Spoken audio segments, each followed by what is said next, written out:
Oke, sebentar kita share screen dulu.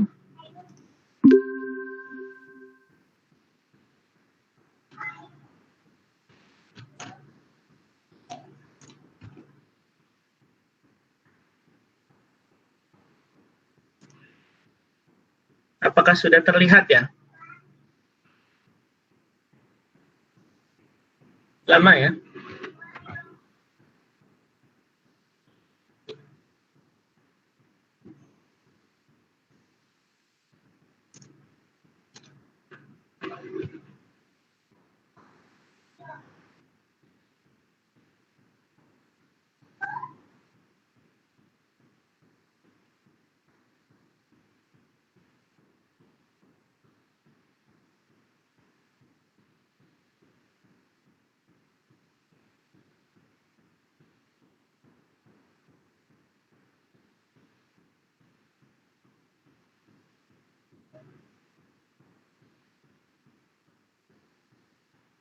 Ada yang bisa konfirmasi apakah sudah terlihat? Belum, Mbak. Belum, Pak. Belum, Mbak. Sekali ya? Padahal udah di-share. Bentar.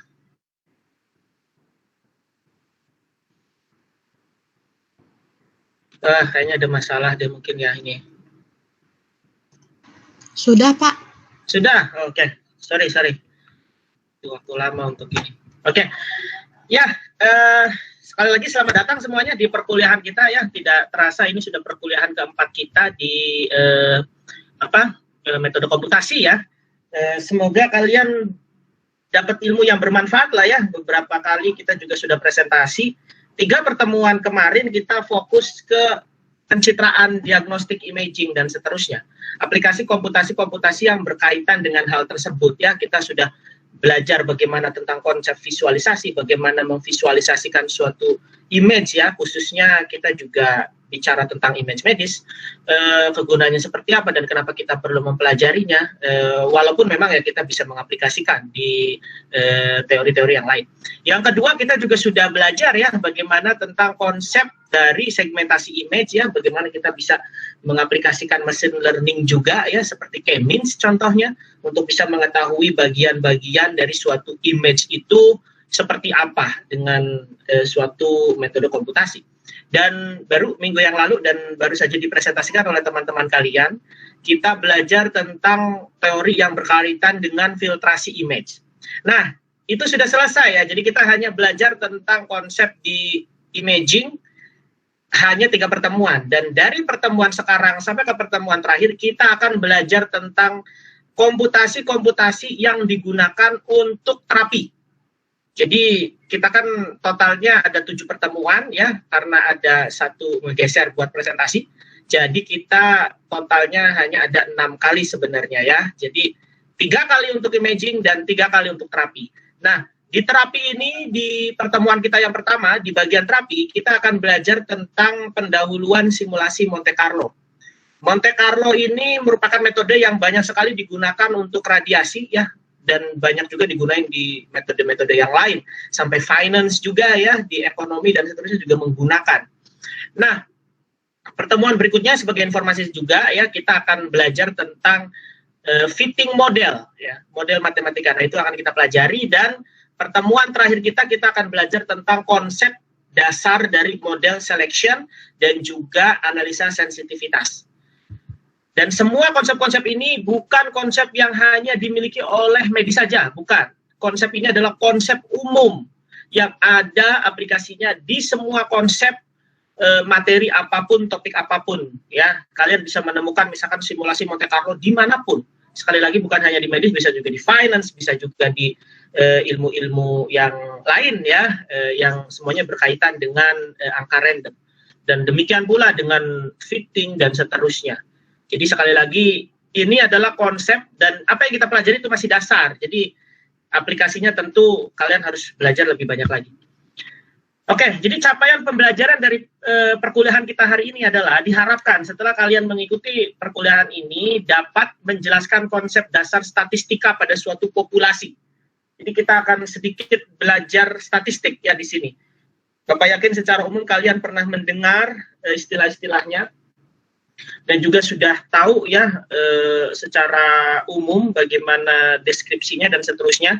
Tapi memang ini kita akan belajar secara dasar saja dan mereview ilmu-ilmu apa yang kalian sudah tahu dan sudah mungkin masih ingat, yang khususnya akan berkaitan dan penting untuk dipelajari kalau kalian ingin mengerti Monte Carlo.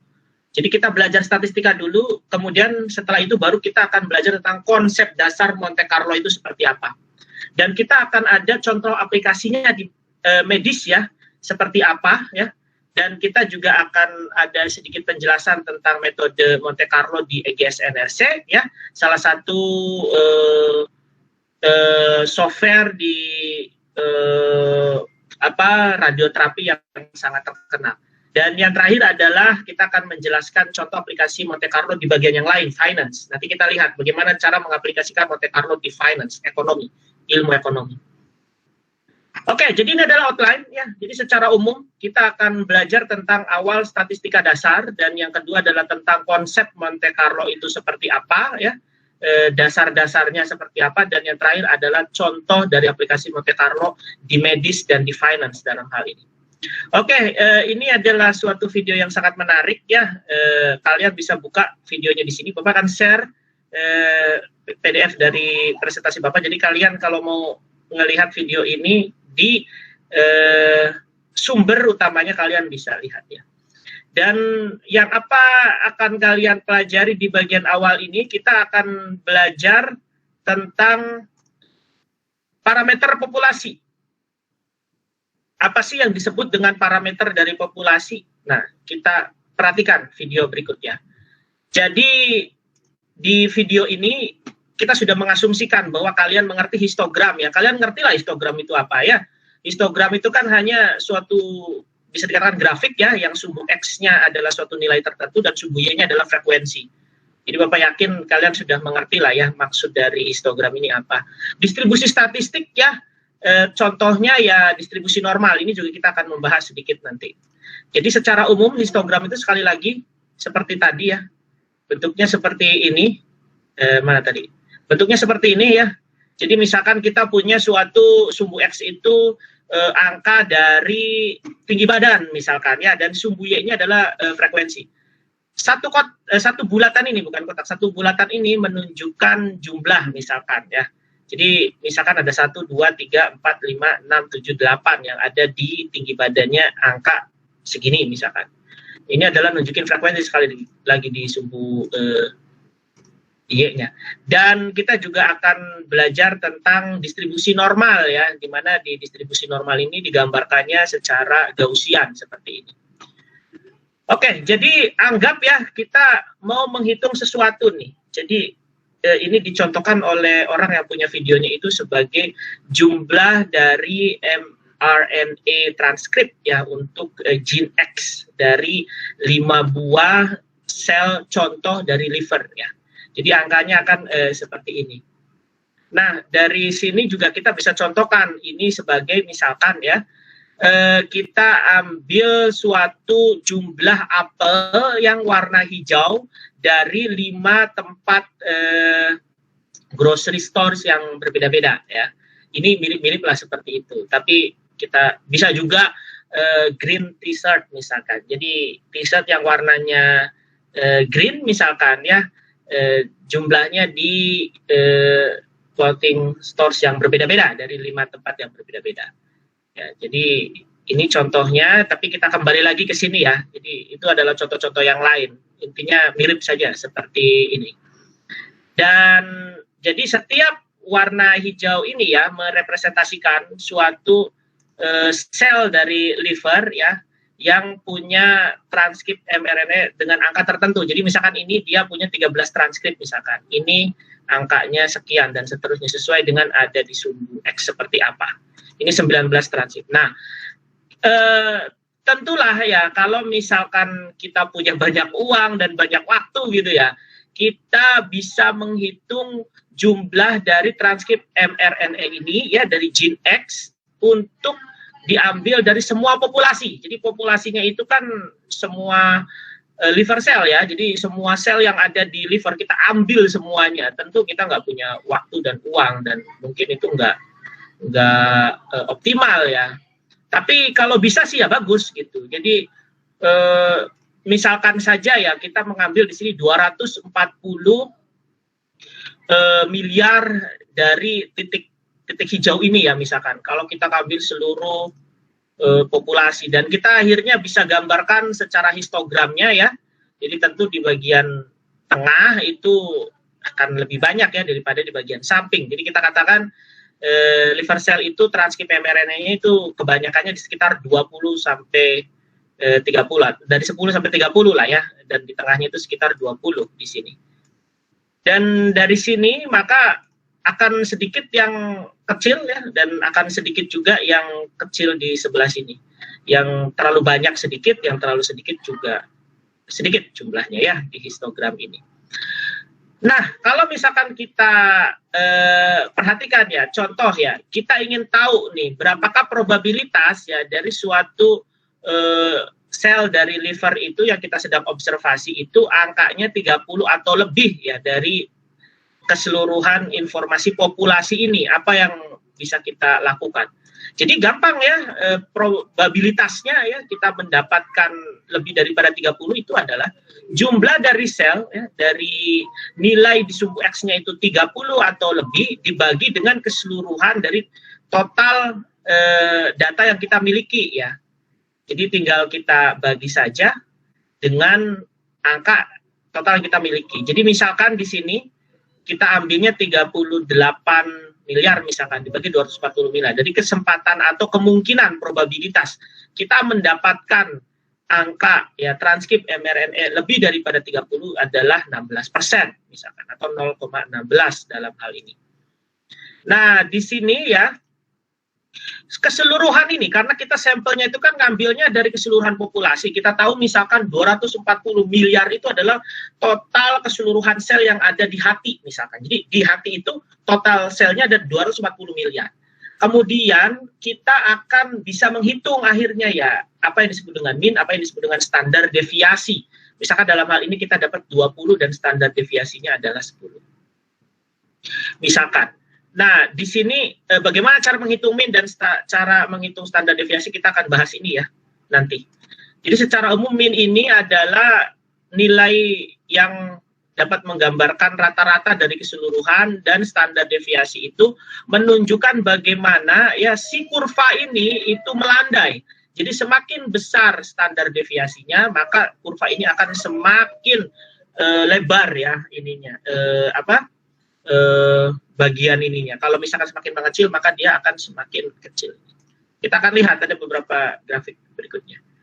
Nah, jadi kata lainnya sebenarnya kita bisa mengatakan standar deviasi itu, makna fisiknya itu apa? Makna fisiknya adalah menunjukkan bagaimana data itu tersebar ya di suatu distribusi tertentu. Jadi kalau misalkan dia tersebarnya itu sangat kecil ya, tentu dia akan sangat kecil juga ya, tidak lebar seperti ini dan seterusnya. Nah, itulah pentingnya standar deviasi di konsep statistika ini. Dan nah ini adalah contohnya tadi ya dengan cara yang sama ya. Bagaimana kalau misalnya kita ingin mengetahui suatu probabilitas ya. Bisa juga dengan area under the curve sebenarnya. Jadi kita bisa mendapatkan probabilitasnya itu dengan menghitung area di bawah kurva dari kurva ini ya nanti kita definisikan sebagai kurva normal atau Gaussian ya, yang dimana dia lebih daripada 30 dibagi dengan keseluruhan total kurva ya. Dengan cara yang mirip-mirip ini maka kita akan mendapatkan nilainya. Oh ya, ngomong-ngomong ini berarti kan ini kurva dari keseluruhan ini akan jadi nilainya 1 ya. Karena kita di sini menghitung misalkan dari sini kan 0,16. Jadi keseluruhannya itu akan jadi 1 karena ini menunjukkan probabilitas menemukan semua data pada suatu populasi tertentu. Jadi kita bagi dengan 1 nanti hasilnya akan sama seperti hasil apa yang kita lakukan sebelumnya. Ya. Oke, sekarang yang jadi masalahnya nih. Yang jadi masalahnya nih ya. Oke, kita akan bisa menghasilkan suatu hasil yang baik jika kita mendapatkan suatu data ya komplit dari semua populasi yang ada. Ya. Jadi bagaimana caranya kita bisa mendapatkan hal tersebut ya? Kita tentulah tidak bisa ya data ini menggambarkan populasi, tapi apakah kita bisa mendapatkan semua data itu? Sekali lagi tentulah itu sangat susah ya untuk kita bisa dapatkan. Jadi yang pertama kita lakukan, bagaimana metodenya adalah yang pertama kita tentukan dulu apa yang disebut dengan rata-rata populasi dan rata-rata dari bukan rata-rata, maksudnya standar deviasi dari populasi. Dan ini yang nanti menggambarkan bagaimana informasi statistika distribusi dari suatu populasi tertentu. Bisa juga menggunakan suatu distribusi eksponensial ya, yang dimana kan digambarkannya dengan suatu rate tertentu ya. Bisa juga kita sebut seperti ini. Jadi ini adalah populasi, rate dari populasinya seperti apa. Dengan syarat adalah data semua yang kita miliki adalah semuanya diambil keseluruhan populasi, tidak ada yang lewat. Jadi semua datanya kita masukkan di sini. Bisa juga dengan distribusi gamma misalkannya, dengan data ukuran dan seterusnya. Intinya adalah konsep yang kita bahas di sini itu biasanya kita menggunakan distribusi normal. Jadi kita akan menggunakan distribusi normal dan kita akan mencoba ya untuk bisa mendapatkan kurva ini mean dari populasi dan standar deviasi dari populasi, tapi kita tidak usah mengukur keseluruhan dari data yang kita miliki. Karena sekali lagi kita tidak punya waktu dan kita tidak punya uang yang cukup untuk bisa mendapatkan semua data ini, untuk bisa mendapatkan kurva dari populasi ini. Di sini apa yang disebut dengan teorema sampling itu penting ya. Bagaimana kita mendapatkan data dari sampel-sampel yang kita ambil, yang nanti akhirnya bagaimana caranya ya. Ini kan mengambil datanya cuma 5. Datanya kita ambil 5, tapi gimana caranya kita mendapatkan akhirnya mean dari populasi dan standar dari populasi ini. Ya. Nah, jadi salah satu kata yang paling penting harus kita ingat adalah reproducible. Jadi bagaimana caranya ya untuk bisa sekali lagi mengambil sampel saja beberapa. Tapi nanti dari sampel ini kita dapat mengestimasi ya berapa rata-rata populasi dan standar deviasi populasi. Yang dimana kalau kita mengambil sampel lagi ya dengan jumlah dan waktu yang berbeda, misalkan hari ini ngambil sampel, nanti berapa hari atau berapa minggu kemudian ngambil sampel lagi, kita akan mendapatkan standar deviasi juga rata-rata populasi yang sama. Itu yang kita harapkan, karena suatu populasi itu digambarkannya dengan ini, tapi sekali lagi karena kita tidak bisa ya mendapatkan semua data, maka kita ngambil sampel di sini. Jadi kalau kita mengulang lagi, tentu kita akan mendapatkan ya suatu hasil yang berbeda. Ini pengukuran pertama nih, ini pengukuran berikutnya. Tapi ya walaupun kita mendapatkan sebaran atau data yang berbeda, kita harus bisa bagaimana caranya untuk mendapatkan distribusi ini. Rata-rata dari populasi dan standar deviasi dari populasi yang sama. Ya. Oke, ini ya ini replikasi 2 kali ya contohnya ya. Bagaimana caranya sekali lagi ini untuk mendapatkan ini ya. Bagaimana caranya kita melakukan lagi untuk bisa mendapatkan yang ini. Nah, kalau misalkan kita bicara di mesin learning mah ini yang disebut dengan training data set sebenarnya ya. Jadi bagaimana kita mentrain algoritma kita ya dengan menggunakan data sampel ini. Dan akhirnya kita akan dapat dari mesin learning kita itu suatu kurva ya, atau suatu model. Ini kan model matematika sebenarnya. Yang nanti model matematika ini kita bisa gunakan untuk menentukan rata-rata dari populasi dan standar deviasi dari populasi.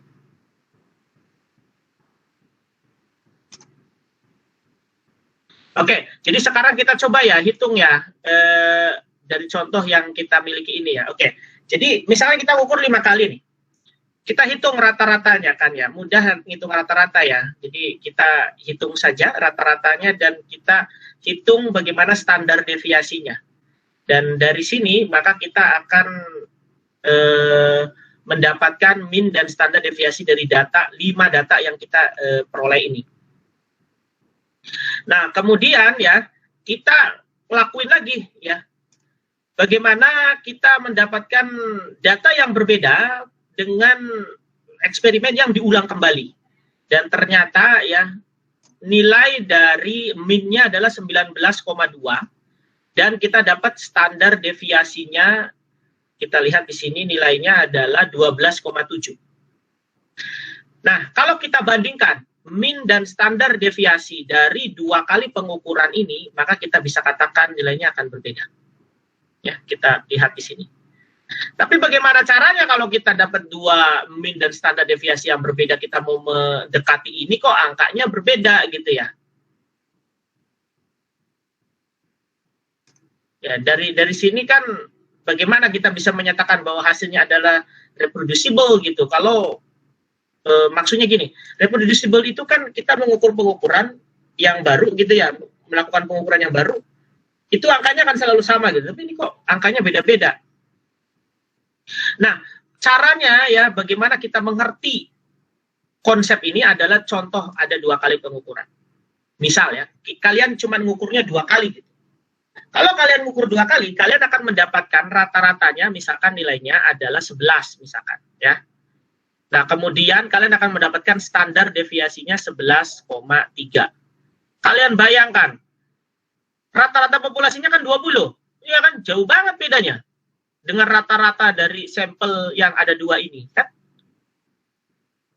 Standar deviasinya juga ya mirip-mirip sih, tapi tetap saja ya mean-nya kan jauh sekali perbedaannya ya.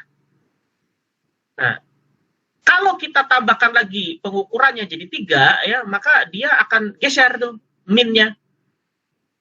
Jadi perbedaan antara mean dari data ini dengan mean dari populasi akan semakin kecil ya. Kemudian kita tambah lagi datanya nanti ya, dari sini menjadi 5 misalkan.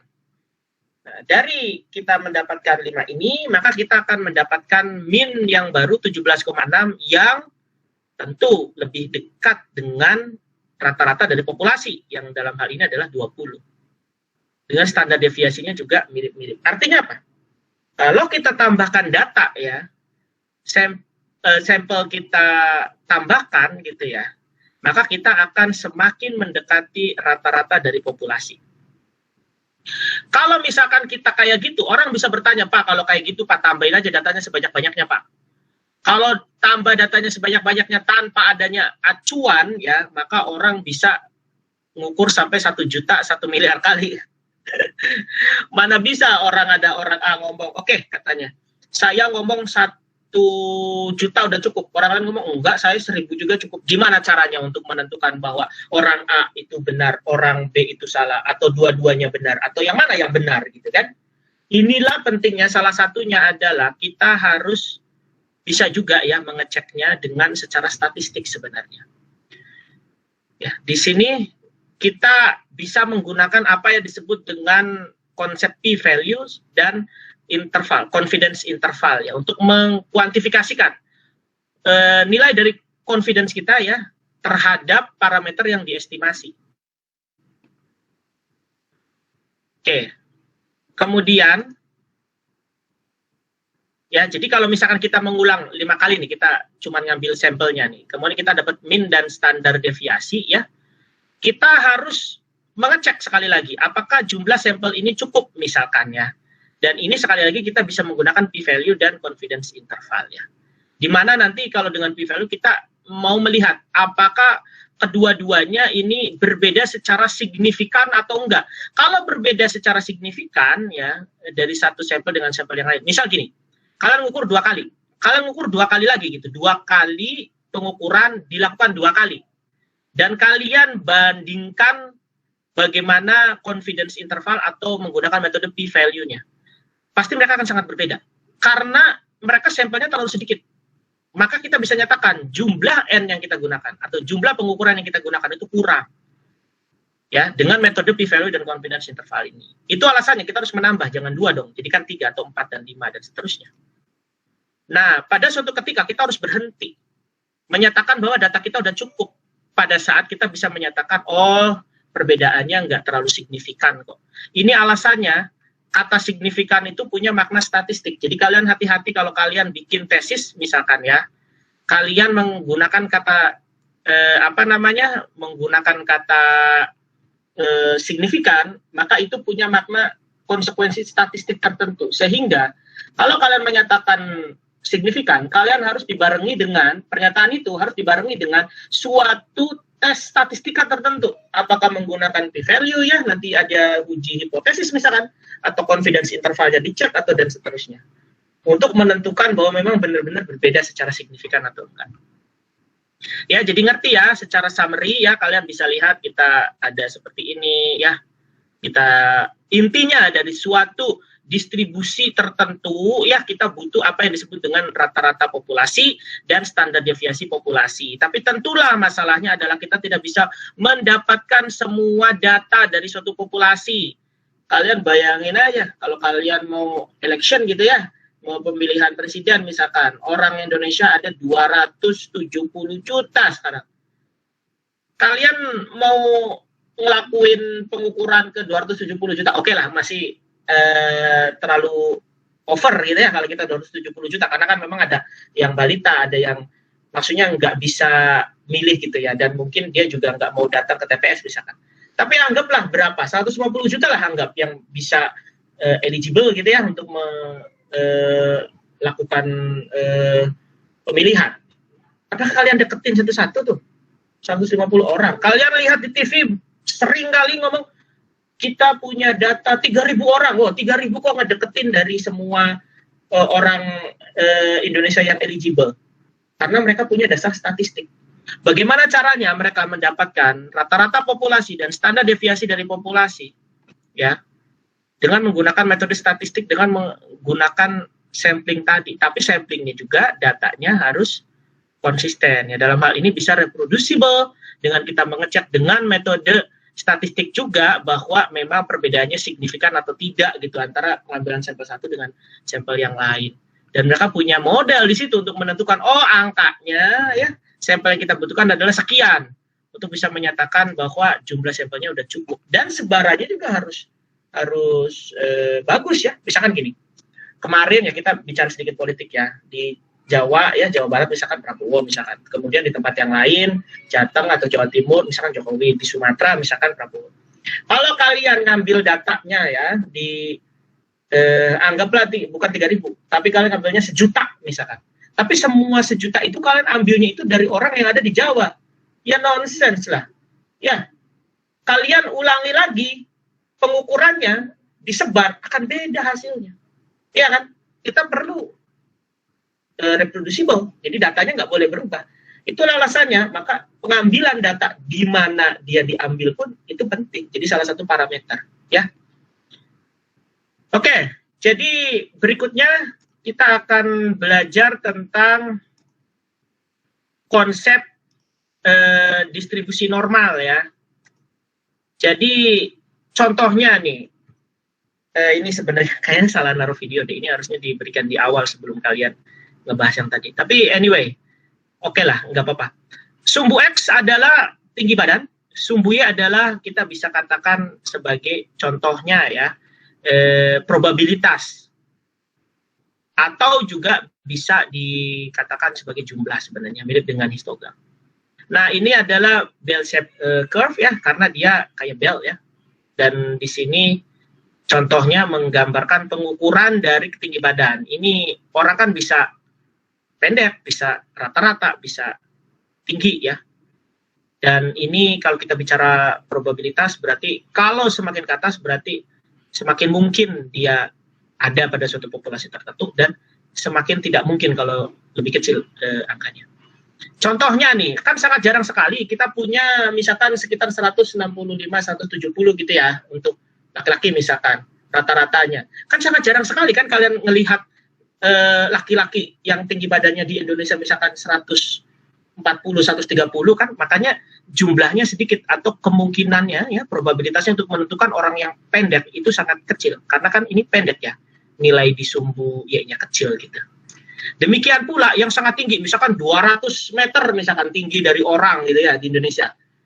Kan jarang juga, tapi yang rata-rata misalkan 160, 170 kan rata-rata. Makanya di sini probabilitasnya itu sangat tinggi, ya. Jadi ini adalah bagaimana bentuk dari kurva Gaussian. Oke? Contoh nih ya. Ini adalah bagaimana distribusi ya dari tinggi badan suatu balita ya. Dan ini adalah distribusi tinggi badan dari suatu adult ya, orang yang sudah dewasa. Dan kalian lihat di sini ya, ini lebih apa namanya, lebih mepet kan ya, maksudnya nggak terbuka seperti ini gitu, nggak lebar gitu ya. Dan berarti di sini kita bisa menyatakan ya rata-rata dari baby itu ya tinggi badannya sekitar 20 inci, dan untuk orang yang sudah dewasa misalkan 70 inci ya misalkan.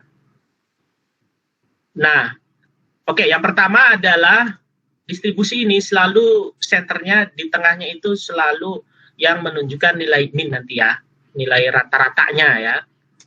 Terus yang kedua, bagaimana kita melihat ya probabilitasnya itu juga berbeda ya antara keduanya, dan bagaimana sebaran dari distribusinya juga berbeda ya. Ini misalkan yang anak kecil itu dia berapa tadi? Sekitar 19 sampai 21 saja ya ininya apa namanya lebarnya.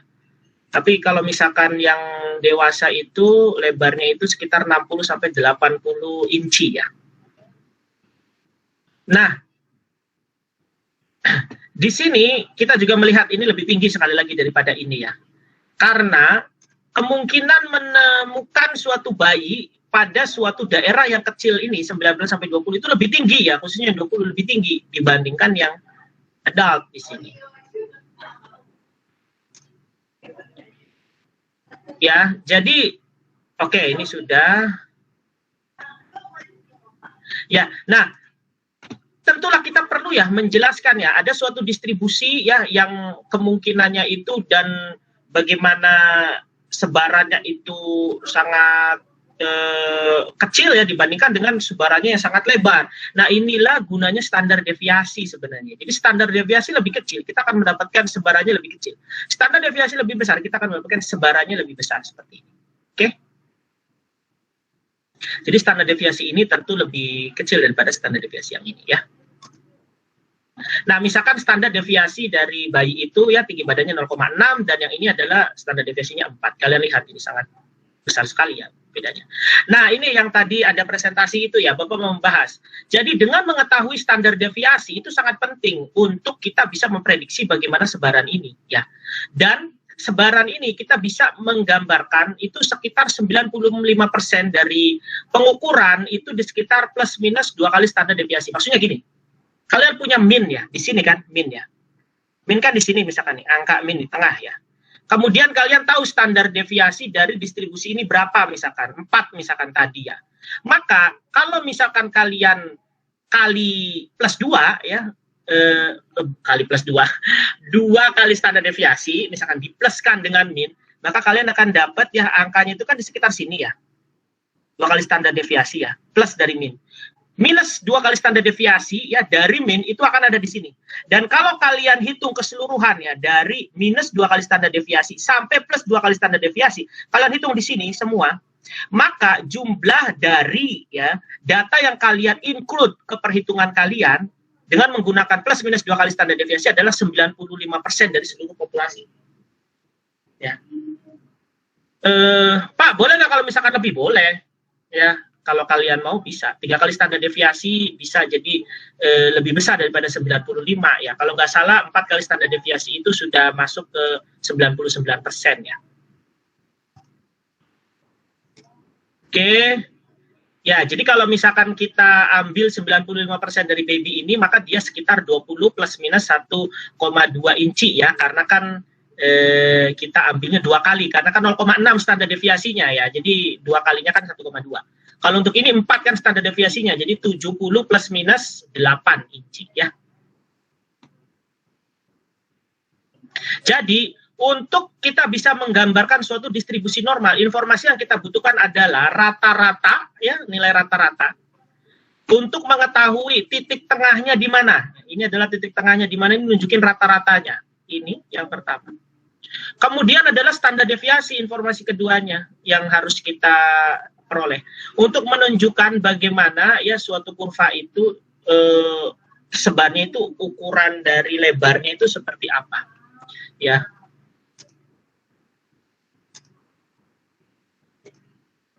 Oke, ini sudah kita bahas tadi.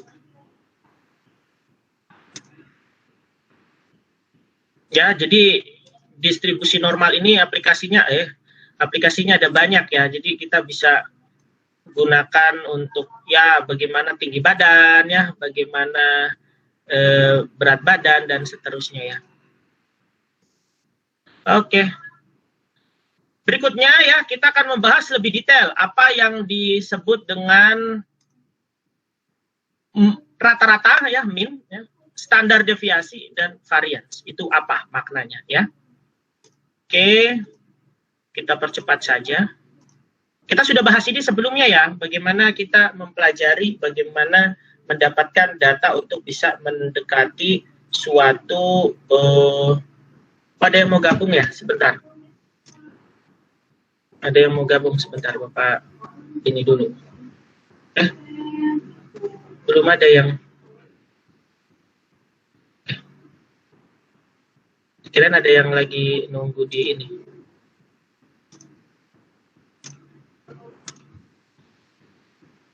Oke, kita lanjutkan.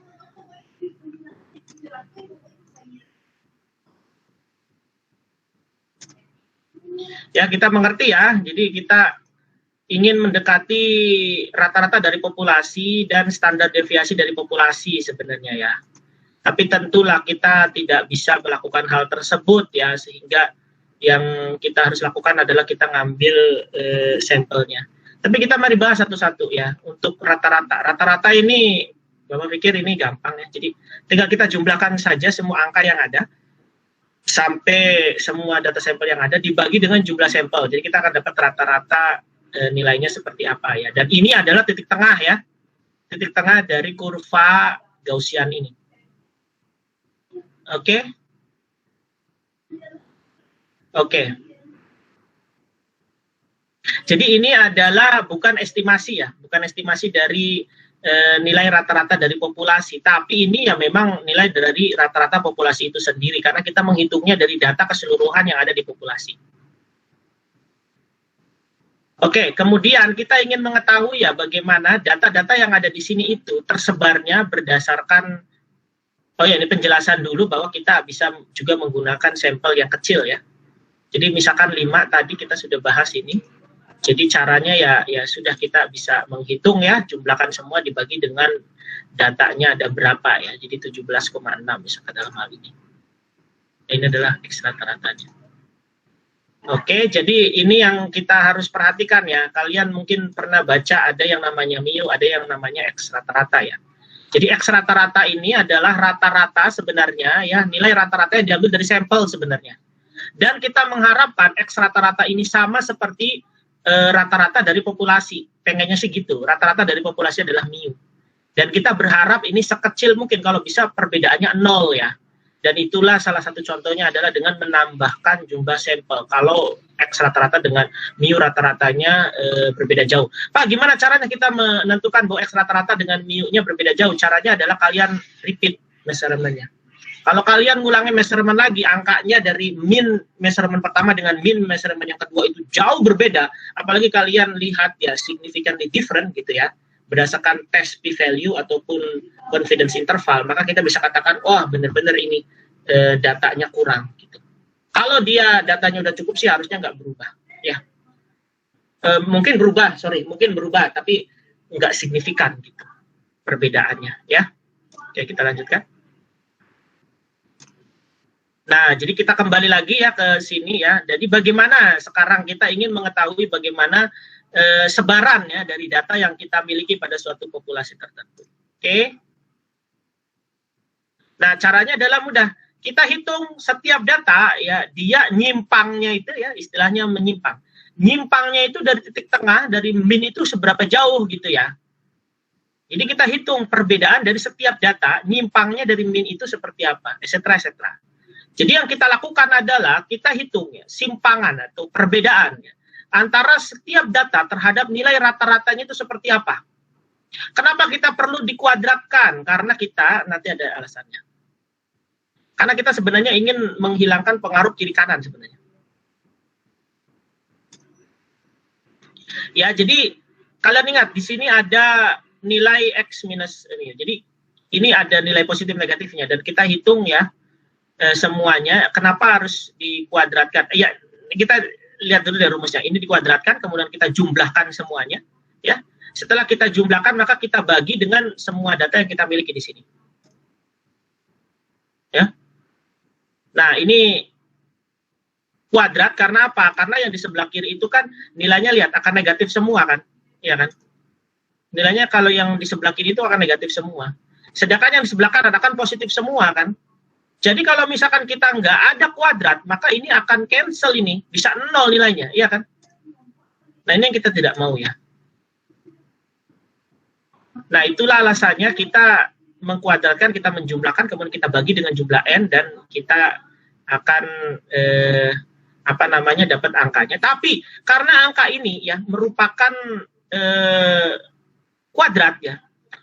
Kalau kalian perhatikan ini kan sebenarnya rumus rata-rata sebenarnya. Semua data kalian jumlahkan dibagi dengan jumlah datanya. Tapi bedanya adalah data yang kalian miliki itu adalah bukan benar-benar data, tapi data berupa simpangan sebenarnya. Seberapa bagaimana data itu menyimpang dari titik tengahnya. Tapi karena ini adalah kuadratnya, maka mau tidak mau ya kita harus akarkan, ya kan? Nah, inilah yang disebut dengan standar deviasi. Jadi standar deviasi itu adalah akar dari variance, ya. Di mana nanti kita akan mendapatkan nilainya dalam hal ini adalah 10. Ya. Jadi kelihatan nanti ya, nanti nilai mu-nya adalah 20 dan rata-ratanya standar deviasinya adalah 10. Ya, karena sekali lagi ya kita sudah tahu ya, kita perlu mengestimasi rata-rata dan standar deviasi populasi, tapi kita tidak bisa mengumpulkan semua data, sehingga kita akan menggunakan sampel dalam hal ini ya. Jadi caranya sama ya, untuk sampel juga kita hitung bagaimana dia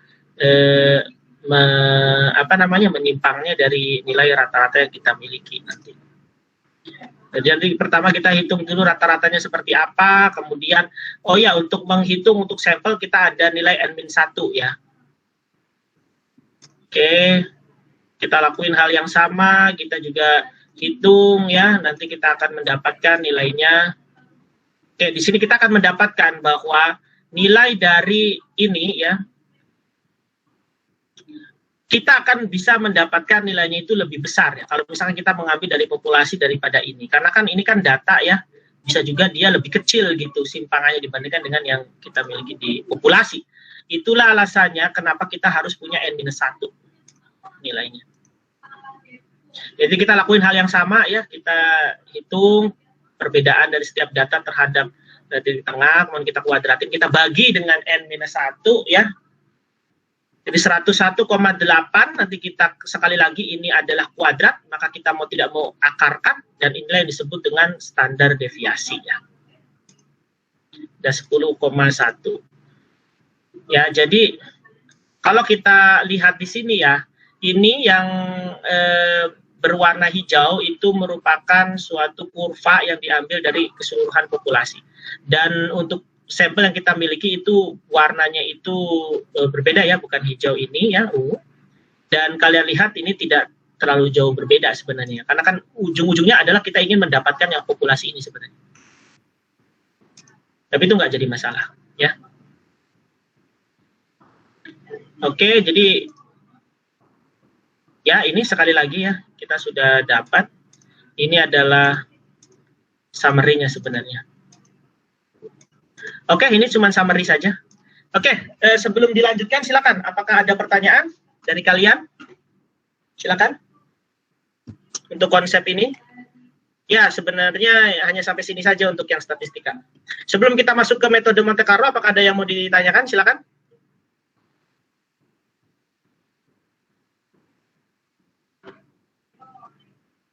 Ada? Yang mau gabung lagi nggak? Nggak ada ya?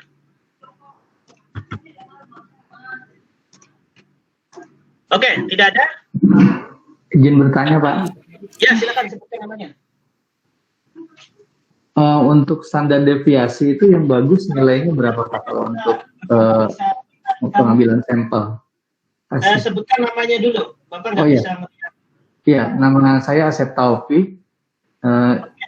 Pertanyaannya, standar deviasi yang paling baik itu untuk pengambilan sampel itu nilainya berapa, terus berdasarkan apa, Pak? Terima kasih. Oke, terima kasih banyak. Jawabannya tidak ada. Tidak ada jawaban untuk pertanyaan itu. Kenapa? Kita tidak pernah bisa menyatakan satu standar deviasi itu lebih bagus daripada standar deviasi yang lain. Ya, contohnya kita lihat tadi di bayi misalkan. Di bayi itu dia standar deviasinya sangat kecil, dan di adult ya atau di orang dewasa itu standar deviasinya sangat lebar. Kita tidak bisa menyatakan bahwa standar deviasi yang dimiliki oleh bayi itu lebih baik daripada standar deviasi yang di adult. Kenapa? Karena itu kan memang sifat inherent ya dari populasi seperti itu. Memang itu informasi yang kita dapatkan dari populasi. Jadi kalau kita membandingkan satu standar deviasi dengan standar deviasi yang lain, kita tidak bisa menyatakan bahwa satu lebih baik daripada yang lain. Tentu seperti itu.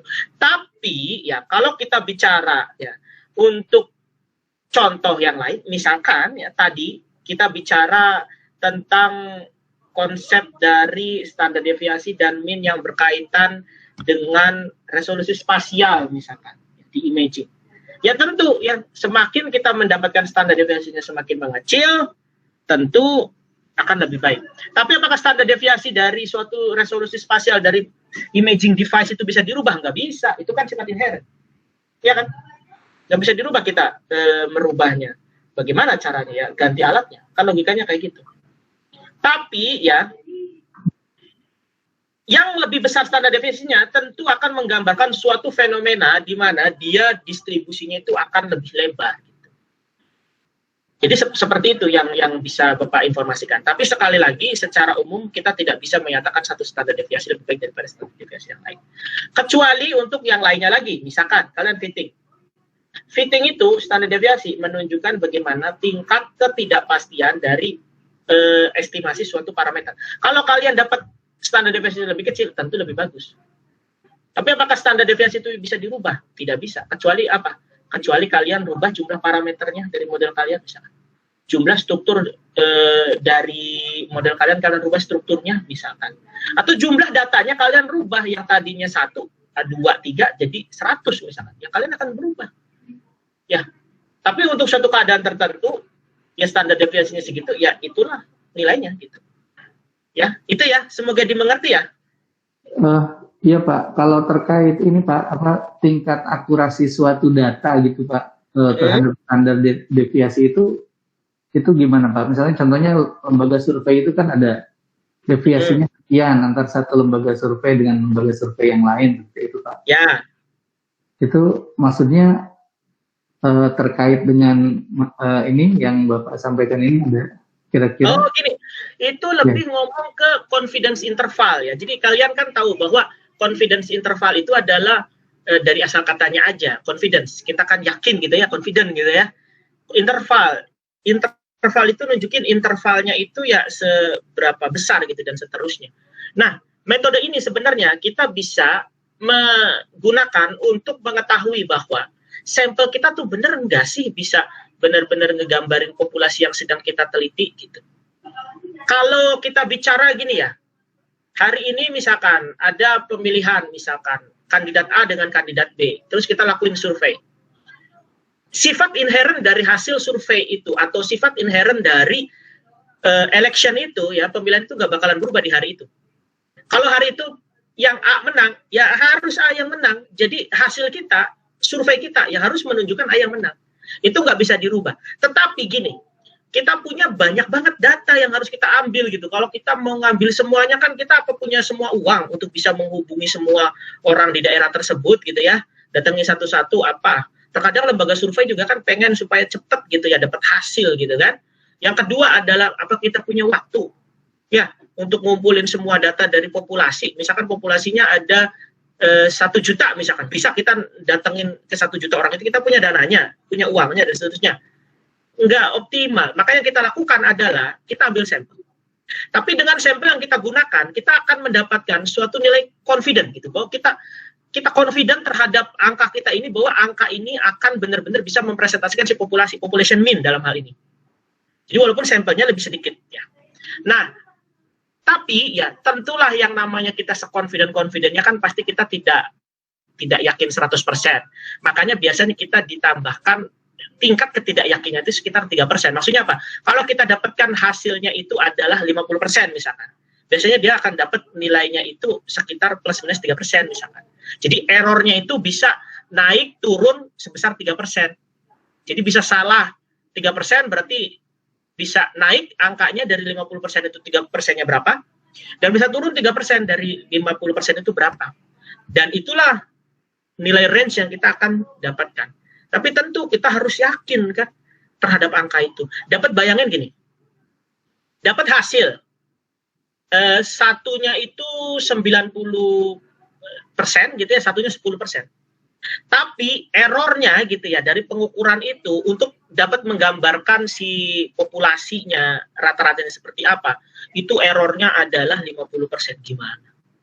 Kalau dapetin 50% ya, berarti dia bisa salah 90% jadi 45%. Iya kan? Jadi samplingnya nggak bagus dong. Nah, itu yang salah satunya harus dilaporkan juga oleh lembaga survei, bahwa datanya dia memiliki confidence yang bagus. Kalau 3% udah oke lah. Dia naik turun nggak bakalan jauh beda kan. Artinya apa? Sampel yang dia ambil itu sudah cukup untuk bisa menggambarkan fenomena apa yang ada di populasi.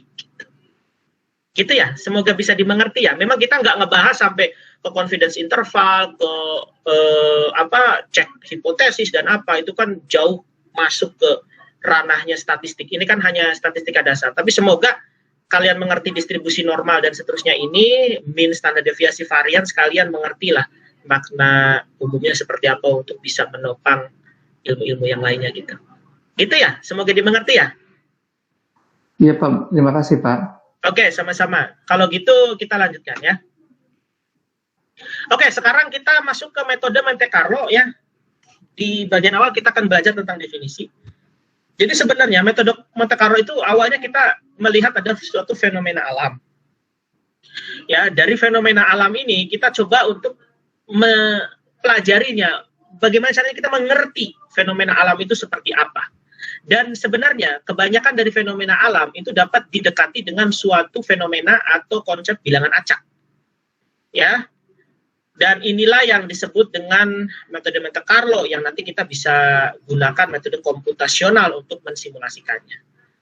Jadi dapat dikatakan bahwa metode Monte Carlo adalah suatu metode simulasi peragaan sesuatu dengan suatu eksperimen sederhana menggunakan bilangan acak ya. Dan kenapa dikatakannya sebagai Monte Carlo? Karena dia mulainya itu dari salah satu kasino yang ada di Monaco ya. Di sini ada kasino yang ini kan tempat gambling besar ya.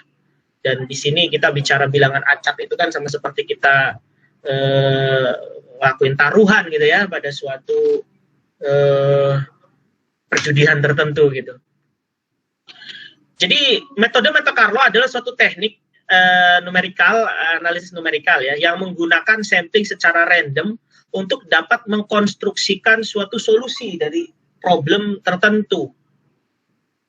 Nah, ini adalah sedikit sejarah ya dari metode Monte Carlo. Di tahun ini sangat lama sekali kan, tahun 1777, Comte de Buffon ini pertama kali dia menggunakan needle tossing eksperimen untuk menghitung pi. Kemudian pada tahun 1886 ya, Laplace dia menggunakan random points ya kepada suatu kubus kotak ya untuk bisa menghitung nilai pi. Fermi pada tahun 1930 melanjutkan ya bagaimana si metode random ini ya dapat digunakan untuk menghitung properti dari neutron yang baru saja dia temukan. Ada tahun 40-an ya dari Manhattan Project untuk bagaimana mensimulasikan alat-alat dari thermonuclear weapons ya dari von Neumann dan Ulam yang nanti dari sinilah mulai term dari Monte Carlo itu diperkenalkan pada tahun 40-an ini. Kemudian berikutnya adalah digunakan juga untuk bagaimana menggambarkan simulasi di exponential growth ya. Dan tahun 1963 itu bagaimana si Monte Carlo itu diaplikasikan untuk elektron photon transport ya. Dan dari tahun 80-an sampai sekarang metode ini digunakan di fisika medis. Jadi aplikasinya ada banyak sekali ya. Jadi kalian mikir Monte Carlo nggak hanya selalu di medis, bisa juga untuk mensimulasikan bagaimana pasar ya itu berjalan dan seperti apa gitu. Permainan saham juga bisa kalian pakai Monte Carlo. Simulasi ya untuk suatu traffic ya sains di lingkungan, particle physics, ya, quantum field theory, astrofisik dan seterusnya, ada banyak sekali. Nah, ini adalah contoh sederhana nih. Ini contoh yang sangat menarik sekali yang kalian bisa lihat contoh bagaimana Monte Carlo itu kita gunakan. Perhatikan di sini. Setiap ada suatu bola yang masuk ke kotak maupun ke bulatan wadah mangkok ini ya, maka dihitung satu. Kalian perhatikan di sini. Metode Monte Carlo adalah metode bilangan acak, di mana kalian lihat di atas itu ada suatu alat yang dapat mengeluarkan bola-bola ya, yang dia ditentukan mengeluarkan bolanya itu di tempat yang acak. Ya, dia bisa dimanapun. Dan dia bisa memenuhi artinya dua tempat ini pada suatu ketika. Dan menariknya, kalau kalian hitung ya ada berapa bola yang lewat ya dan masuk ke situ, dibandingkan ternyata besarnya adalah 3,169, yang ini adalah nilai dari Pi. Menarik ya, ini adalah metode Monte Carlo paling sederhana ini, yang pertama kali ditemukan kan di awal-awal perkembangannya. Oke. Nah, kalau kalian perhatikan di sini ya, luasan dari A itu ya kita kan bisa ambil dia luasannya sama seperti A dikali A, jadi A kuadrat. Untuk bulatan ini ambil ya jari-jarinya A, jadi pi A kuadrat. Itu alasannya kenapa ya kita akan mendapatkan pi kalau kita membandingkan luasan dari dua buah daerah ini. Itulah yang kita lihat di sini ya pada saat kita memberikan simulasi bagaimana kita memberikan suatu titik acak di mana bola ini dijatuhkan ya. Suatu ketika dia akan penuh memenuhi dua buah tempat ini. Dan dari situlah nanti kita bisa menghitung bagaimana luasan perbandingannya untuk menghitung pi. Ya, kita lanjutkan. Jadi dari sini sama seperti gini loh. Bisa juga ya kita nggak pakai bilangan acak boleh. Gimana caranya kalau kita nggak pakai bilangan acak? Ya udah kita ambil aja titik-titik gitu ya, memenuhi semua ruang gitu kan. Ya ambil semuanya, terus ulangi lagi gitu kan. Semua titik semuanya, jadi nggak ada bilangan acak di sini ya, terus menerus gitu ya, terus gitu. Terus setelah kita sudah mendapatkan itu, baru kita akan melihat mana yang masuk ke sini, mana yang masuk ke sini. Tapi kalian bayangin, luar biasa kan data yang kita butuhkan di sini. Ini mah data populasi kan, buat apa kita ngitung data populasi, ya kan? Ya masih mending kita ngitung sampel, tapi sampel tetap bisa nggambarin populasi. Itu alasannya masih mending daripada kayak tadi data yang dibutuhin sangat banyak, masih mending ya udah kita taruh aja sampling secara random ya. Random itu sangat penting sehingga nanti kalau kita hitung ya bagaimana nilai ini grafik ini adalah ya sumbu X adalah nunjukin iterasi ya, sumbunya itu nunjukin angka perbandingan ya dari luasan ini dibagi luasan ini. Ya, jadi kalian lihat. Iterasi ini juga nunjukin berapa yang diturunin ya, sampel yang diturunin, lihat. Lihat tuh. Suatu ketika kan akan normal juga kan. Jadi kalau sampelnya udah cukup gitu ya, jumlah sampelnya udah cukup, lama-kelamaan akan stabil ini dan akan mengarah ke pi lama-kelamaan gitu. Jadi nggak usah khawatir, walaupun mungkin awalnya itu ngaco. Ya.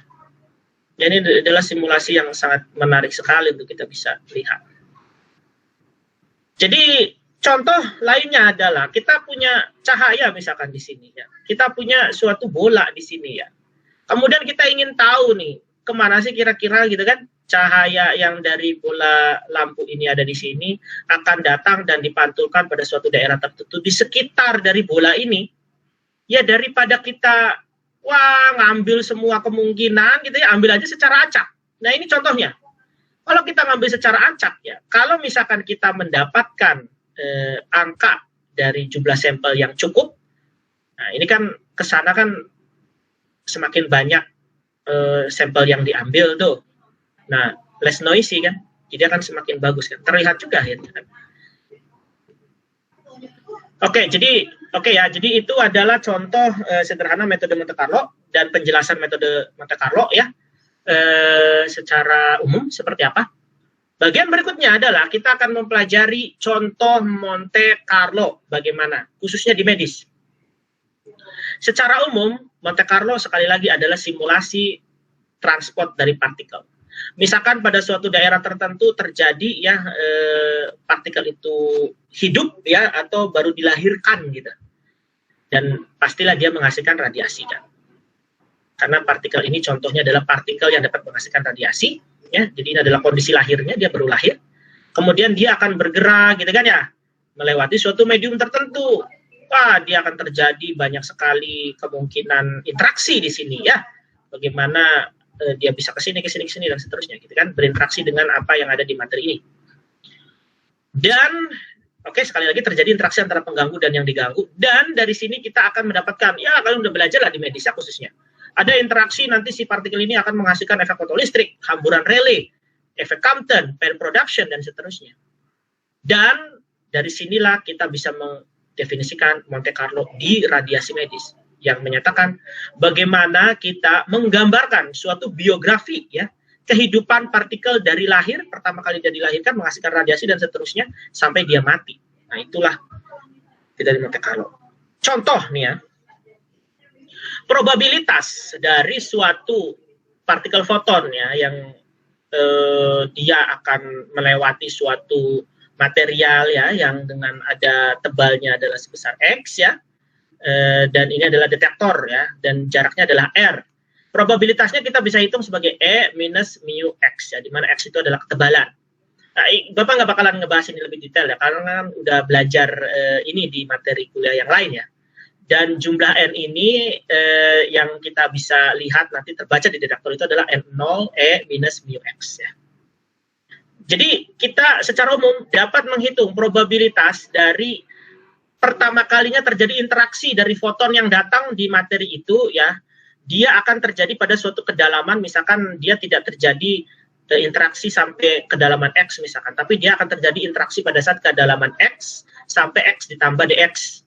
Maka kita bisa menghitungkan seperti ini ya, di mana PX adalah probabilitas dia akan melewati kedalaman sebesar X, dan mu dx ini adalah probabilitas atau kemungkinan dia akan berinteraksi sepanjang dx. Sehingga kalau kita mau menghitung probabilitas kumulatifnya ya, maka kita tinggal integralkan saja ya, dari 0 sampai kedalaman x itu, dan akhirnya kita akan mendapatkan nilainya adalah 1 minus E mu x. Kebayang ya, kalau E pangkat minus mu x itu dia eksponensial turun, maka ini akan eksponensial naik sebenarnya. Jadi grafiknya akan seperti ini ya, di mana probabilitasnya itu akan naik ya untuk setiap insiden foton ya, yang dia akan menemui interaksi pertama sebelum dia melewati suatu kedalaman X tertentu dengan koefisien atenuasi linear sebesar mu. Nah, dengan kita menggunakan kemampuan kita dan pengetahuan kita terhadap nilai dari mu, kita juga sebenarnya bisa mensimulasikan transport radiasi dari bagaimana suatu sumber radiasi itu terjadi di materi menggunakan komputer dengan prosedur Monte Carlo. Bagaimana caranya ya? Caranya adalah kita bisa men-tracking ya, bagaimana partikel itu terjadi radiasi dan reaksinya itu secara random ya, yang nanti merupakan suatu sequence dari free flight sebenarnya. Free flight itu suatu keadaan atau jarak yang dimana dia tidak terjadi interaksi ya. Dan flight ini akan berhenti kalau misalkan dia terjadi interaksi, oke? Dan di sini event ini ya akan berubah pada saat terjadi event, pada saat dia berinteraksi menghasilkan ionisasi atau apa, akan merubah apa? movementnya ya, arahnya berubah kan, bisa berubah, bisa kehilangan energi juga, dan dapat menghasilkan ya partikel sekunderi ya, jadi sekunderi elektron misalkan. Nah, untuk mensimulasikan histori itu sekali lagi ya, bagaimana jalannya cerita dari lahir sampai matinya si suatu partikel ya. Dari suatu model yang berinteraksi itu merupakan suatu set diferensial, persamaan diferensial dari cross section sebenarnya. Dan di CS ini ya, atau differential cross section ini ya, itu dapat digunakan untuk dapat menghitung probability dari distribution function atau PDF dengan random variable yang dapat digambarkan dengan suatu path ya, atau panjang yang sebelum free ya, yang sebelum terjadinya interaksi, jenis dari interaksinya seperti apa, dan energi yang hilang atau sudut dari defleksinya seperti apa. Ingat bahwa informasi yang sama seperti solusi dari transformasi Boltzmann juga kita bisa gunakan di sini dengan interaksi model yang sama tapi lebih mudah untuk diimplementasikan. Nah, ya tentu ini salah satu kekurangannya kan memang dia menggunakan random ya, dan tentu dia akan dipengaruhi oleh ketidakpastian statistik. Nah, tapi ini bisa diselesaikan seperti yang kita sudah bahas tadi, asal kita sampel yang kita ambil dari populasi kita naikkan. Tapi yang jadi masalahnya ya jadi kan simulasinya lebih lama gitu. Dan untuk variance-nya ya error-nya kan bisa ya, beberapa teknik mereduksi variance kan kita bisa gunakan. Ya. Jadi kita contoh nih ya, ada suatu partikel dengan energinya E bergerak pada suatu medium ya, dan di medium itu akan terjadi suatu random scattering ya, secara homogen.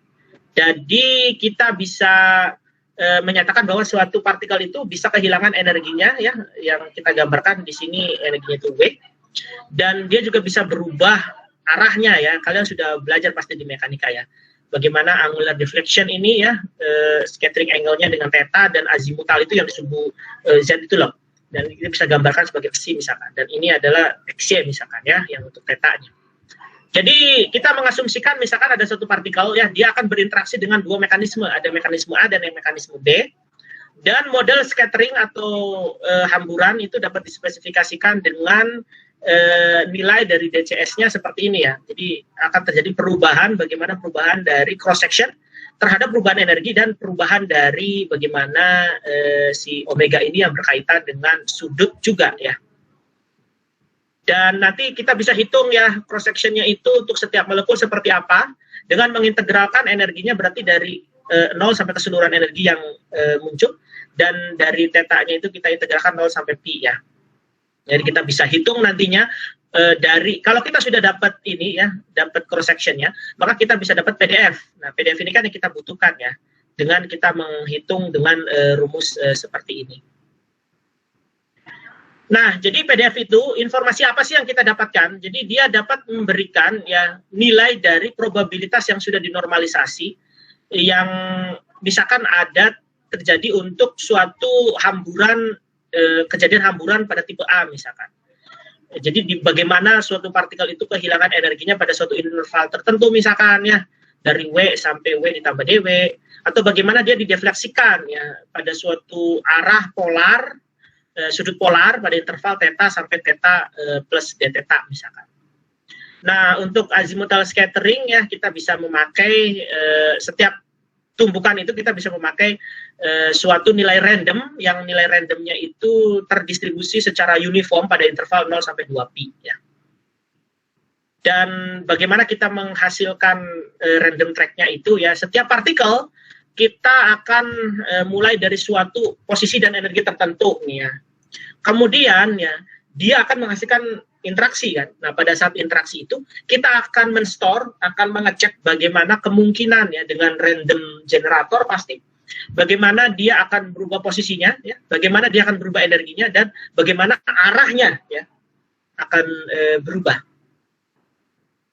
Oh ya, ini arahnya ini digambarkan dengan kecepatan ya, kecepatan di sumbu X, Y, dan Z. Dan jadi setiap simulasi tracking ya, kita mengkarakterisasinya itu dengan series dari state yang berbeda-beda. Jadi bagaimana posisinya, bagaimana energinya, dan bagaimana directionnya atau arah gerakannya yang digambarkan dengan kecepatan tadi. Dan ini adalah bagaimana kita bikin randomnya ya dari PDF itu. Jadi kita punya PDF.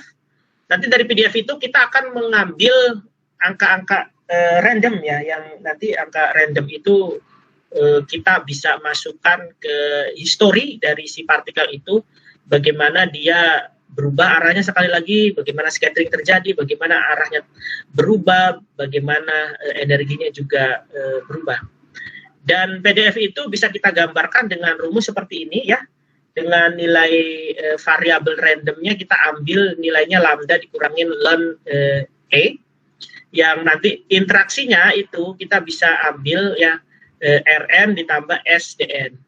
Ini adalah nilai ini nih. Nilai ini adalah suatu random number generator yang dia diambil secara uniform ya pada interval 0 sampai 1. Jadi nilai ini bisa berubah dari 0, 0,1, 0,2, 0,5 dan seterusnya di antara 0 sampai 1 ini.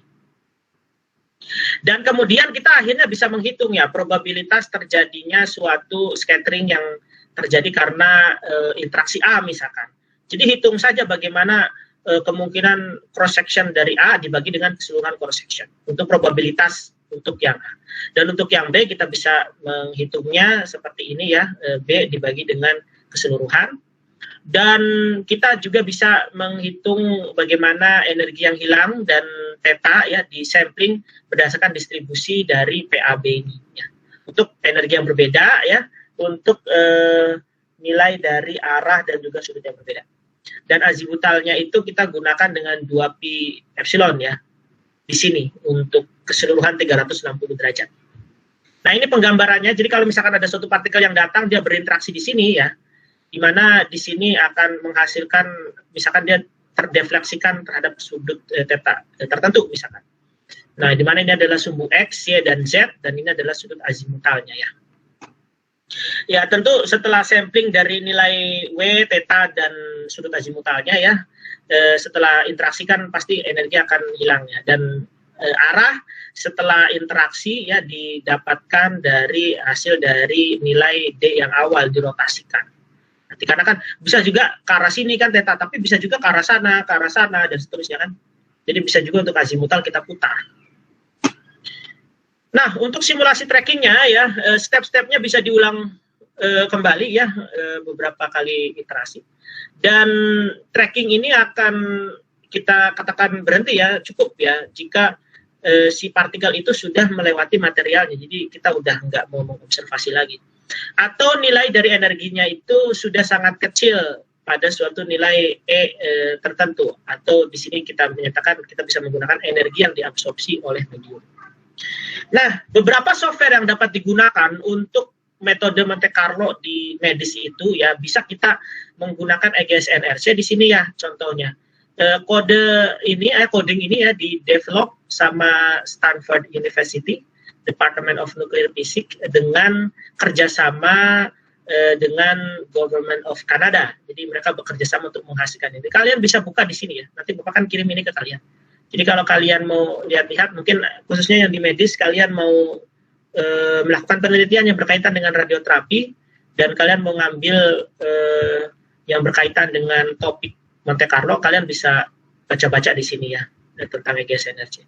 Bisa juga Penelope ya, software yang lain ini dari orang Prancis ya, dan juga MCNP ya, yang di-develop dari Los Alamos National Lab. Dan ini adalah alamatnya. Secara umum kalau kita bicara EGS-NRC, kita bahas sedikit ya.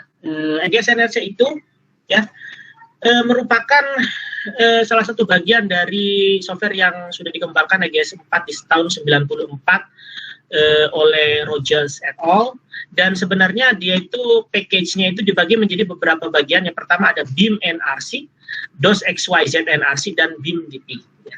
Di mana di BIM NRC itu kita mensimulasikan bagaimana radiasi itu lahir dan tercipta di mesin linear akselerator ya. Kemudian kalian tahu ya di linear accelerator itu kan ditembakin ke tubuh pasien kan, dan kemudian dia akan menghasilkan sebaran distribusi. Nah, sebaran distribusi di tubuh pasien itu akan digambarkan dengan coding package yang namanya DOS XYZ NRC. Dan untuk penggambaran bagaimana sebarannya nanti kita bisa memakai StatDOS ya. Dan BIM-DP ini adalah untuk sebenarnya tambahan saja untuk mengkomplementari dari BIM NRC dan DOS XYZ NRC. Nah, jadi sekali lagi ya, EGS ini sebenarnya dari asal kata Electron Gamma Shower ya, yang merupakan coding komputer ya yang digunakan sebagai package Monte Carlo simulation untuk transport dari elektron maupun foton di dalam suatu medium. Jadi ya ini arbitrary geometry ya, jadi kita bisa menggunakan geometri apapun dan partikelnya itu bisa disimulasikan dari kilo elektron volt sampai tera elektron volt. Nah, ya EGS NRC ini EGS 4 ya, awalnya kan EGS 4. NRC ini sebenarnya National Research Canada ini ya. EGS NRC ada di mana? Ya ini nih, National Research Council of Canada. Jadi dia bisa digunakan di download ya untuk non komersial. Dan ini sebenarnya copyrightnya itu bagi ini buat si Stanford University sama Canadian government sebenarnya. Dan NRC ini ya dari Kanada ini kontribut ke development sama aplikasinya di modeling dari radiation transport dari tahun 1980. Nah, ini adalah contohnya ya bagaimana BIM NRC atau DOS XYZ NRC ya. Bagaimana kita punya akselerator ya, bagaimana kita mengcompile bagaimana modeling dari akseleratornya ya, kita ngelakuin simulasi. Nanti hasil dari simulasi itu adalah kita dapat apa yang disebut dengan file phase ya. Dari asal katanya, phase itu kan fase ya, space itu kan ruang fase. Di file yang isinya ruang fase, bagaimana menggambarkan hasil dari simulasi yang terjadi di linear accelerator. Jadi ada listing dari outputnya, ada grafiknya, dan di sini nanti kita masukkan ke DOS XYZ NRC ya, yang nanti kita bisa menggunakan simulasi di pasien dan analisa program. Nah, ini adalah contoh ilustrasi dari BIM. Waktu itu nggak ada lagi ya. 4 menit lagi ternyata. Oke, jadi ini adalah BIM NRC ya, contohnya kayak gini ya. Jadi kita akan menggambarkan bagaimana ini kolimator ya, jadi ada flattening filter, jaw, MLC dan seterusnya nih. Ini semuanya akan disimulasikan di BIM NRC. Oke, yang terakhir ini adalah salah satu contoh yang menarik ya, aplikasi Monte Carlo di finance. Coba perhatikan. Jadi misalkan kita punya expected-nya revenue-nya segini nih ya. Kemudian ini adalah pengeluarannya nih. Ya, dan ini juga pengeluaran variable komponen ini juga yang kita expected gitu ya. Jadi pengeluarannya segini. Nah, ini adalah standar deviasinya gitu. Standar deviasi yang kita dapatkan dari expected value ini ya. Untuk revenue, FC sama VC. Ini adalah pengeluaran, dua-duanya pengeluaran nih yang FC sama VC itu. Tapi ini variabel komponen, ini yang apa ya, lupa lagi, tapi ini dua-duanya pengeluaran. Dan ini adalah standar deviasinya. Misalkan dia dapat ini informasi berdasarkan dari suatu perusahaan tertentu misalkan. Nah, yang bisa kita lakukan ya untuk melakukan simulasi Monte Carlo kan kita ingin gitu ya.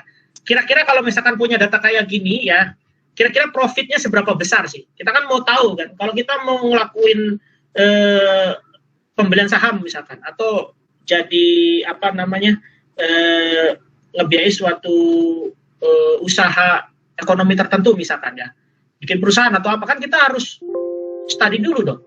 Apalagi kalian fisika kan, kalian harus ngerti Monte Carlo kan, jadi kalian harus ngerti kira-kira menguntungkan nggak gitu kalau misalkan saya jadi investor di suatu tempat gitu ya, atau beli saham atau apa. Nah, ini adalah salah satu metode yang kita bisa gunakan untuk memodelingkan itu sebenarnya. Oke, ini adalah standar deviasinya ya. Jadi ini sudah kita bahas. Jadi yang kita lakukan adalah, nah lihat nih. Jadi yang kita lakukan adalah ya kita mensimulasikan ini di Excel nih. Jadi kalian bisa menggunakan Excel untuk ini. Ya, bagaimana kita mendefinisikan ini sebagai distribusi normal ya. Jadi di Excel itu NORM misalkan. Nah, di sini kita masukin suatu nilai random generatornya ya, dengan min-nya sebesar ini expected, koma standar deviasi gitu kan. Nah, yaitu angkanya. Karena kan sekali lagi kalian harus ngerti ya, ini kan 194.500 ini kan suatu angka, ini kan standar deviasi. Tapi angka yang bisa muncul itu kan sesuai dengan distribusi ini kan. Nah, ini adalah angka yang dikeluarkan dengan menggunakan random number generator gitu.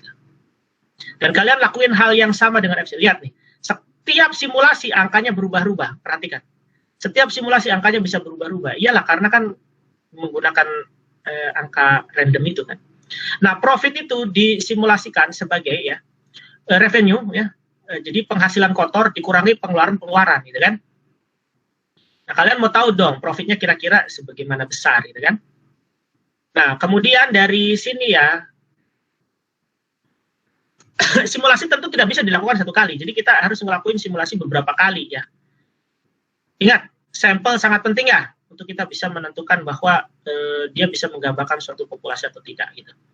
Sehingga dia melakukan beberapa kali simulasi, di sini trial dia namakan. Ya, jadi trial ke-1, trial ke berapa gitu ya. Kalau nggak salah dia berapa kali sih dia trialnya. 500 dia ngelakuin simulasinya. Dan profit ini sebenarnya simulasi yang sama seperti yang digambarkan di sini, tapi berkali-kali sampai 500 kali. Ya, terus dia lakuin berkali-kali. Ya, dia ngolah sedikit di sini. Perhatikan di sini. Terkadang untung, terkadang buntung gitu kan. Kalau dalam kurung ini berarti buntung dia. Dia nggak dapat profit ya, nggak dapat untung, malah dapat rugi kan. Ya namanya juga usaha kan, terkadang untung, terkadang rugi, kita nggak pernah bisa memprediksikan, tapi kita bisa mensimulasikan dengan Monte Carlo, kira-kira secara umum kita akan untung atau enggak gitu kan. Anggap saja ini adalah per bulan gitu kan, ini bulan 1, bulan 2, bulan 3, atau per hari juga bisa. Ya kan, yang penting kan kita mau tahu gitu, kira-kira bakalan untung enggak kalau misalkan saya menaruh uang kita di situ gitu kan. Ya udah kita hitung saja rata-rata profitnya seperti apa gitu kan. Ya. Jadi kita hitung rata-rata profitnya seperti apa gitu kan, rata-rata dari profit gitu kan. Bagaimana, apakah kita benar-benar secara umum akan dapat profit? Oh, ternyata dapat profit. Ya, dengan standar deviasinya sebesar ya, lebih dari 100%. Minimumnya kita bisa rugi sampai minus 88816 tuh. Tapi maksimumnya kita bisa dapat untung sampai 174.665. Jadi kemungkinan untuk loss-nya itu seperti apa? Kita bisa hitung di sini. Probabilitasnya maksudnya ya. Jadi kita bisa menggunakan count if di sini ya. Jadi akhirnya kita akan memperoleh prosentase dari ini seperti apa gitu untuk bisa kita mendapatkan kemungkinan loss dan 22%. Jadi ya silakan nanti akhirnya kita bisa berpikir, oh kalau misalkan saya investasi di sini nih saya kemungkinan bakalan bangkrutnya 22% gitu. dari hasil data ini gitu. Kira-kira bakal tetap maju enggak gitu kan? Ya risk of loss-nya akan berubah-ubah, tapi akan sekitar 20. Setidaknya kalian bisa dapat informasi ini. Gitu. Ya. Nah, ini adalah salah satu kegunaan Monte Carlo yang sangat baik sekali untuk kalian bisa aplikasikan di kehidupan sehari-hari ya. Nah, ini loh yang Bapak harapkan gitu. Jadi, Bapak tuh pengen kalian bikin tugas itu bukan hanya mengaplikasikan saja, tapi kira-kira di kehidupan sehari-harinya itu akan benefitnya seperti apa. Nah, itu yang Bapak harapkan nanti di tugas-tugas berikutnya ya. Jadi sekali lagi ya untuk capaian pembelajaran Bapak mengingatkan bahwa yang pertama kalian harus mengerti konsep dasar dari statistika pada suatu populasi. Yang kedua dapat menjelaskan konsep dasar Monte Carlo ya. Contoh aplikasi Monte Carlo juga kalian harus ngerti. Salah satu contohnya di medis, EGS NRC ya, ataupun di finance yang seperti kita lihat tadi. Dan ingat belajar dari presentasi ini seperti Bapak katakan berkali-kali ya, tidak cukup jika kalian hanya belajar dari apa yang Bapak ajarkan di perkuliahan sinkronus ini. Oke, mungkin sekian kuliah dari Bapak. Mungkin Bapak bisa ada 1 atau 2 pertanyaan. Silakan. Yang sit in juga boleh nanya ya. Punten ya, Bapak minta mungkin sekitar 10 menit dari sekarang. Silakan. Siapa namanya? Maaf Pak, boleh tanya Pak? Ya, silakan. Saya Kurniati Retno Dewi. Saya mau tanya, tadi kan Bapak bilang secara random untuk pengambilan datanya ya. Nah, misalnya data random yang terpilih itu bukan data yang baik. Misalnya ada yang seperti itu. Terus apa solusinya, Pak? Tambahin Makasih, Pak. juga dari datanya ya, Kurniati. Karena gini, kamu kan tahu ya data dari suatu distribusi Gaussian yang kita ambil untuk simulasi Monte Carlo ya, yang dengan population mean dan population standard deviation itu kan ada kemungkinan kita dapat datanya jauh banget dari mean gitu kan. Walaupun dia probabilitasnya kecil, tapi kan mungkin bisa keluar. Itu yang disebut dengan outlier. Jadi dia benar-benar jauh gitu dari apa populasi yang kita miliki. Nah, untuk menanggulangi itu, kalian ingat ya bahwa ya nilai dari mean itu ya sangat terpengaruh oleh outlier. Sehingga kalau kalian untuk menghindari nilai outlier ini, salah satu caranya adalah kalian bisa menambahkan sampel. Cara kedua adalah kalau kalian nggak suka sama outlier ini, kalian cut aja. 95% udah bagus. Jadi kalian cut, simulasi kalian hanya bisa mensimulasikan ya nilai dari mean plus minus 2 kali standar deviasi. Jadi kalau misalkan lebih dari 2 kali standar deviasi plus ataupun minus, cut, buang di simulasi kalian. Nggak mau gitu, karena itu terlalu jauh. Ya, itu metode juga yang bisa kita aplikasikan. Ya, oke, semoga menjawab ya, Kurniati ya. Ya, makasih, Pak. Ya, sama-sama. Silakan, ada mungkin satu pertanyaan lagi sebelum kita akhiri. Yang sit in boleh nanya ya, silakan kalau ada yang tertarik mau bertanya.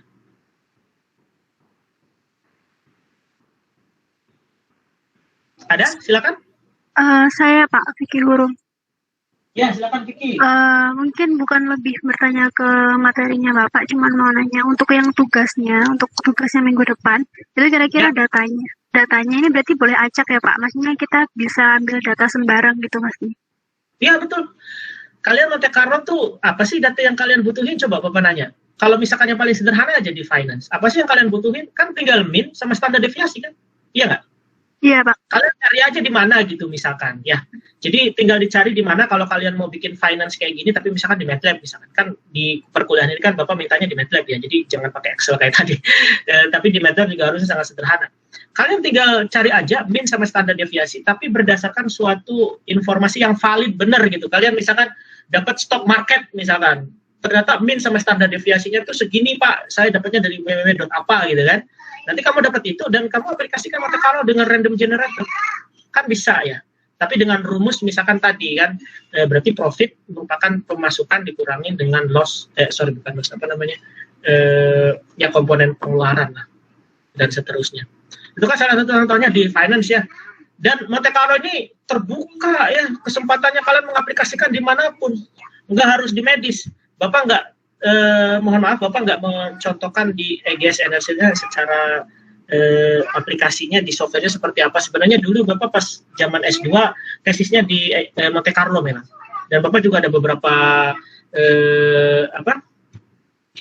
beberapa presentasi dan hasil di Monte Carlo gunain EGS Energy sebenarnya. Tapi Bapak pikir-pikir lagi, kalian kan butuh untuk ini ya, untuk topik yang berbeda-beda ya, ada medis, ada instrumentasi. Kalau Bapak lebih condong ke EGS kayaknya kurang bagus juga gitu. Jadi itu alasannya Bapak juga kasih contoh di finance tadi supaya kalian kebayang aplikasi Monte Carlo tuh bukan hanya di itu saja gitu ya, bukan hanya di bagian medis saja gitu, ya kan seperti itu. Ya. Ada tambahan pertanyaan atau sudah cukup? Sudah cukup Pak, cuman mau nanya itu. Berarti tetap menggunakan MATLAB gitu ya Pak? Iya, tetap menggunakan MATLAB. Semuanya menggunakan MATLAB, tapi aplikasinya silahkan ya. Di medis Bapak sangat mengencourage kalian mengaplikasikannya di medis juga ya kalau bisa ya. Tapi kalau kalian mau mengeksplor di yang lain juga nggak apa-apa. Ya. Baik Pak, cukup. Terima kasih. Oke, sama-sama. Mungkin sampai di sini dulu ya pertemuan kita kali ini tentang pokok bahasan Monte Carlo ya. Dan minggu depan sekali lagi kita akan belajar tentang konsep fitting di mathematical modeling, konsep fitting mathematical modeling di khususnya kalau di medis di terapi internal ya. Oke, mungkin sampai di sini dulu ya. Sampai ketemu lagi minggu depan. Terima kasih atas kedatangannya hari ini.